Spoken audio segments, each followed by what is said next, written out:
Bienvenue dans cette nouvelle vidéo où je vais vous proposer mon pronostic pour samedi soir. Donc juste avant, abonnez-vous et mettez le petit pouce bleu si vous aimez le contenu que je vous propose. Donc on va bien évidemment commencer par regarder les cotes. Donc on va regarder la cote de Montpellier qui est sortie, incroyable cote de Montpellier qui est sortie à 3,44 et qui est maintenant à 2,80. Donc moi mon pari je l'ai effectué il y a un petit moment.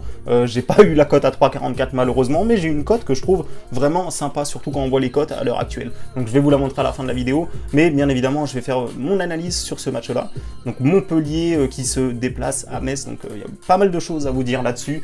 Alors déjà Jordan Ferry s'est blessé et Savanier est revenu, hein, donc petit changement du côté de Montpellier. Ferry est très important, mais je pense honnêtement que Montpellier a un effectif, quand on regarde juste l'effectif des deux équipes, même sans Ferry, je pense que Montpellier a un effectif bien plus costaud que le FC Metz. Donc on va aller voir ce qu'ils ont fait cette semaine. Donc Metz s'est fait éliminer à domicile cette semaine au tir au but contre Brest, et Montpellier s'est qualifié. Alors après il faut savoir que quand j'ai regardé l'effectif de Metz, ils ont quand même effectué un bon turnover, donc ils ont quand même pas mal fait tourner sur ce match-là, alors que Montpellier a moins fait tourner quand on voit qu'ils ont aligné leurs deux titulaires et qu'ils ont joué tout le match. Donc voilà, donc ça après c'est un petit point négatif, c'est que Montpellier sera plus fatigué je pense que Metz sur ce match-là, parce que bien évidemment ils ont aligné plus de titulaires. Donc après, il y a une chose qu'il faut savoir aussi, c'est que Metz à domicile a réussi déjà à faire le coup contre Nantes, mais ils ont eu vraiment beaucoup de chance, parce qu'en plus j'avais parié sur ce match-là, et on peut bien voir qu'il y a eu un carton rouge pour Nantes, et qu'en plus de ça, Metz a marqué à la 86e minute. Donc voilà, donc après, sans ce carton rouge, on ne sait pas trop ce qui se serait passé. En plus, moi, je regardais ce match-là, et même juste avant le carton rouge, Nantes aurait pu ouvrir le score. Donc voilà, donc après le foot, ça se joue à rien, vous le savez. Hein. Donc voilà, donc après, Metz a réussi à gagner ce match-là à domicile. Maintenant, ils ont aussi fait match nul contre Toulouse à domicile. Hein.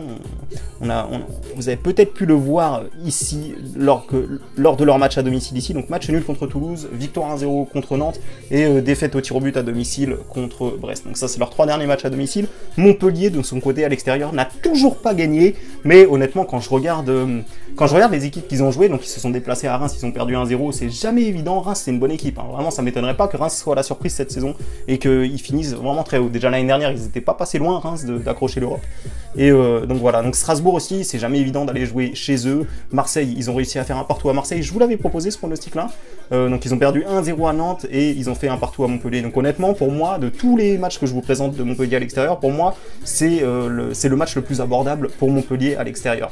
Donc honnêtement je pense qu'ils sont tout à fait capables d'aller signer leur première victoire à l'extérieur de la saison, d'autant plus que la dernière fois qu'ils se sont déplacés là-bas ils ont gagné. Ils avaient gagné 1-0, donc c'était pas l'année dernière, hein, c'était la saison d'avant, parce que Metz c'était en Ligue 2 l'année dernière. Et on peut bien voir d'ailleurs que les cotes étaient bien plus à l'avantage de Montpellier à cette époque-là. On peut bien voir ici 2,30 pour Montpellier. Donc voilà. Voilà ce que je pense un petit peu déjà de l'analyse de ce match-là. Ensuite, donc vous pouvez bien voir ici aussi, il n'y a pas de confrontation entre les entraîneurs, puisque l'entraîneur de FC Metz joue pour la première fois en Ligue 1 cette saison. Donc voilà, donc ça aussi c'est une chose à savoir, c'est que l'entraîneur de Metz n'a pas forcément une expérience comme ont les entraîneurs de Ligue 1.